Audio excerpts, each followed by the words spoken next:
यमुना के किनारे धर्मस्थान नामक एक नगर था। उसे नगर में गणाधिप नाम का राजा राज करता था। उसी में केशव नाम का एक ब्राह्मण भी रहता था।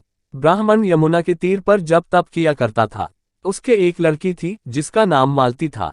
वह बड़ी रूपवती थी। जब वह ब्याह के योग्य हुई तो उसके माता पिता और भाई को चिंता हुई।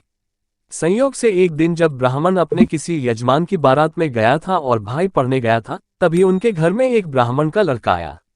लड़की की मां ने उसके रूप और गुणों को देखकर उससे कहा कि मैं तुमसे अपनी लड़की का ब्याह करूंगी।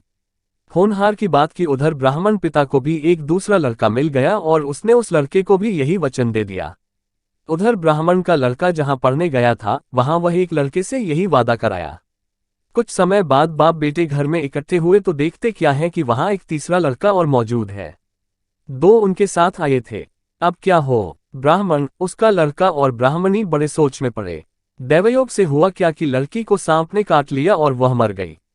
उसके बाप भाई और तीनों लड़कों ने बड़ी भाग दौड़ की, जहर झाड़ने वालों को बुलाया, पर कोई नतीजा न निकला। सब अपनी अपनी करके चले गए। दुखी होकर वे उस लड़की को शमशान में ले गए और क्रियाकर्म कराए। तीनों लड़कों में से एक ने तो उसकी हड्डियां चुन ली और फकीर बनकर जंगल में चला गया।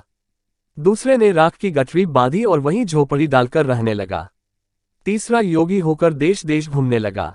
एक दिन की बात है, वह तीसरा लड़का घूमते घामते किसी नगर में पहुंचा और एक ब्राह्मणी के घर भोजन करने बैठा। जैसे ही उस घर की ब्राह्मणी भोजन परोसने आई कि उसके छोटे लड़के ने उसका आंचल पकड़ लिया। ब्राह्मणी से अपना आंचल छूटता नहीं था। ब्राह्मणी को बड़ा गुस्सा आया। उसने अपने लड़के को झिड़का, मारा पीटा, फिर भी वह न माना तो ब्राह्मणी ने उसे उठाकर जलते चूल्हे में पटक दिया। लड़का जलकर राख हो गया। ब्राह्मण बिना भोजन किए ही उठ खड़ा हुआ। घरवालों ने बहुतेरा कहा, पर वह भोजन करने के लिए राजी न हुआ। उसने कहा, जिस घर में ऐसी राक्षसी हो उसमें मैं भोजन नहीं कर सकता। इतना सुनकर वह आदमी भीतर गया और संजीवनी विद्या की पोथी लाकर एक मंत्र पढ़ा। जलकर राख हो चुका लड़का फिर से जीवित हो गया। ये देखकर ब्राह्मण सोचने लगा कि अगर यह पोथी मेरे हाथ पड़ जाए तो मैं भी उस लड़की को फिर से जिला सकता हूँ। इसके बाद उसने भोजन किया और वहीं ठहर गया। जब रात को सब खा पीकर सो गए तो वह ब्राह्मण चुपचाप वह पोथी लेकर चल दिया। जिस स्थान पर उस लड़की को जलाया गया था वहां जाकर उसने देखा कि दूसरे लड़के वहां बैठे बातें कर रहे हैं। इस ब्राह्मण के ये कहने पर कि उसे संजीवनी विद्या की पोथी मिल गई है और वह मंत्र पढ़कर लड़की को जिला सकता है, उन दोनों ने हड्डियां और राख निकाली।